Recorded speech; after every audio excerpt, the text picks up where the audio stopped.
अस्सलामु अलैकुम वरहमतुल्लाहि वबरकातुहू। उम्मीद करती हूँ, अल्लाह से दुआ करती हूँ आप सभी लोग खैरियत से हों। अल्लाह सबकी दुख तकलीफ़ परेशानी दूर कर दे। जो भी जिस परेशानी में मुब्तला हैं, अल्लाह सबकी ज़िंदगी में चैन और सुकून और अमन दे दे। देखिए, तमाम सारे लोग ये शिकायत करते हैं कि हमारा बहुत अच्छा कारोबार चलता था, बहुत अच्छी बिक्री हुआ करती थी, बहुत अच्छा हमारा ज़िंदगी का रूटीन था, लेकिन अब सब कुछ ख़त्म हो गया, बहुत कम हो गया, क्योंकि हमारे किसी ने कारोबार पर बंदिश करा दी है। कभी ऐसा भी होता है कि अच्छा खासा चलता हुआ कारोबार ठप हो जाता है और दुकान या कारोबार में ऐसी बंदिश हो जाती है कि तमाम सामान व साधन होने के बावजूद बिक्री नहीं होती और ऑर्डर वगैरह भी नहीं आते। पहले तमाम सारे ऑर्डर मिला करते थे, हमें ये चीज़ भेज दिए, वो चीज़ भेज दी, लेकिन अब नहीं ऑर्डर आते, उसकी तकमील नहीं होती। दुकान में ख़रीदार तो आते हैं, माल को पसंद नहीं करते, लेकिन ख़रीदे बिना ही माल पसंद भी आ जाता है, उसके बावजूद भी पसंद नहीं करते, बिना ख़रीदे ही वापस चले जाते हैं और यही सामान दूसरी दुकानों से ज़्यादा कीमत पर ख़रीद लेते हैं। इससे छुटकारा पाने के लिए क्या अमल करें? देखिए, सुबह सवेरे उठकर वुज़ू करें। एक दिन करना है ये अमल, आपको रोज़ रोज़ नहीं करना है। सुबह सवेरे उठकर वुज़ू करें और दुकान या दफ्तर में ऐसे वक्त पहुँचें कि अभी सूरज ना निकला हो। एक बार बिस्मिल्लाहिर्रहमानिर्रहीम कुल आऊज़ु बिरब्बिन्नास मलिकिन्नास इलाहिन्नास मिन शर्रि वसवासिल खन्नासिल्लज़ी युवस्विसु फ़ी सुदूरिन्नास मिनल जिन्नति वन्नास। पूरी सूरत पढ़कर दुकान या दफ्तर के दरवाजे पर दम करें। 5 कदम पीछे हटकर पैरों के दोनों जूते उतार लें और जूतों को हाथ में लेकर 3 बार इस तरह झाड़ें कि जूतों के तलवे एक दूसरे से टकराएं और जूते पहनकर दुकान या दफ्तर के अंदर जाकर लोबान की धूनी दे दें। यह अमल एक बार कर लेना ही काफ़ी है। इस अमल में यह बात सामने रखनी चाहिए कि जूते लेदर के सोल के हों।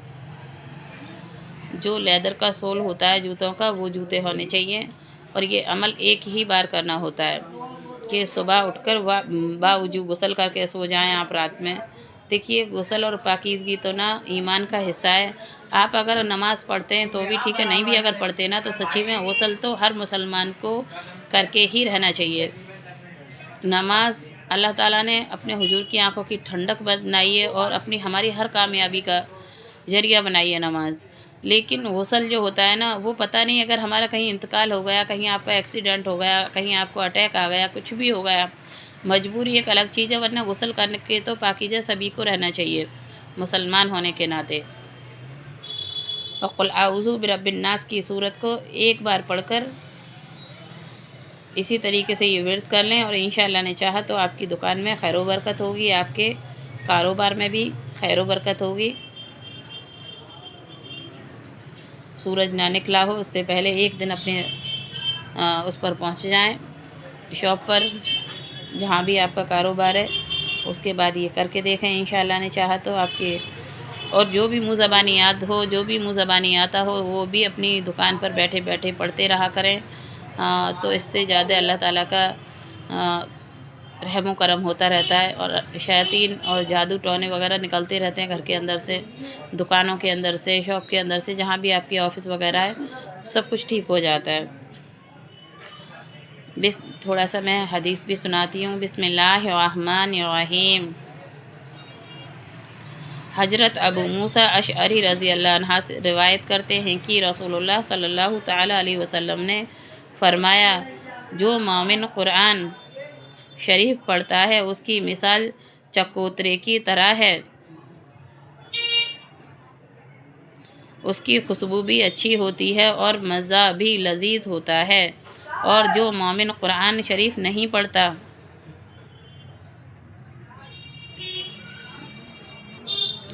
उसकी मिसाल खजूर की तरह होती है, जिसकी खुशबू तो नहीं है लेकिन जायका मीठा है। और जो मोमिन कुरान शरीफ पढ़ता है उसकी मिसाल खुशबूदार फूल की जैसी है, खुशबू अच्छी है, मज़ा कड़वा है। और जो मुनाफिक कुरान शरीफ नहीं पढ़ता उसकी मिसाल इंद्रायन की तरह है, کی خوشبو کچھ نہیں اور مزہ کڑوا۔ جو قرآن شریف پڑھ جاتے ہیں اس کے باوجود نہیں پڑھتے ہیں، بالکل بھی اس پر عمل نہیں کرتے ہیں، تو اس کی اندرائن جو ہوتا ہے نا، اندرائن خربوزے کی شکل میں ایک پھل ہے جو دیکھنے میں خوبصورت اور ذائقے میں بہت تلخ ہوتا ہے۔ حضرت عبد بن مسعود رضی اللہ عنہ روایت کرتے ہیں کہ رسول اللہ صلی اللہ تعالیٰ علیہ وسلم نے ارشاد فرمایا، جو شخص قرآن شریف کا ایک حرف پڑھے اس کے لیے ایک حرف کا بدلہ 1 نیکی ہے اور 1 نیکی کا اجر 10 نیکی کے برابر ملتا ہے۔ میں یہ نہیں کہتی کہ سارا الف لام میم ایک حرف ہے، بلکہ الف ایک حرف ہے اور لام ایک حرف ہے اور میم ایک حرف ہے، یعنی یہ 3 حرف ہوئے، اس طرح 30 نیکیاں ملیں گی۔ اگر ہم اپنی زبان سے الف لام میم یہ ادا کرتے ہیں تو ہمیں کتنی نیکیاں ملتی ہیں؟ 30 نیکیاں۔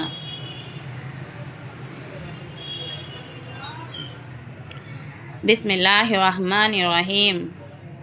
حضرت ابو ہریرہ رضی اللہ عنہ فرماتے ہیں کہ رسول اللہ صلی اللہ تعالیٰ علیہ وسلم نے ارشاد فرمایا، قرآن شریف سیکھو پھر اس کو پڑھو، اس لیے کہ جو شخص قرآن شریف سیکھتا ہے اور پڑھتا ہے اور تہجد میں اس کو پڑھتا ہے، تہجد کے وقت بھی پڑھتا رہتا ہے اور دن کے ٹائم بھی، تو اس کی مثال اس کھلی تھیلی جیسی ہے کہ جو مشک سے بھری ہوئی ہو، کہ اس کی خوشبو تمام مکان میں پھیلتی ہو۔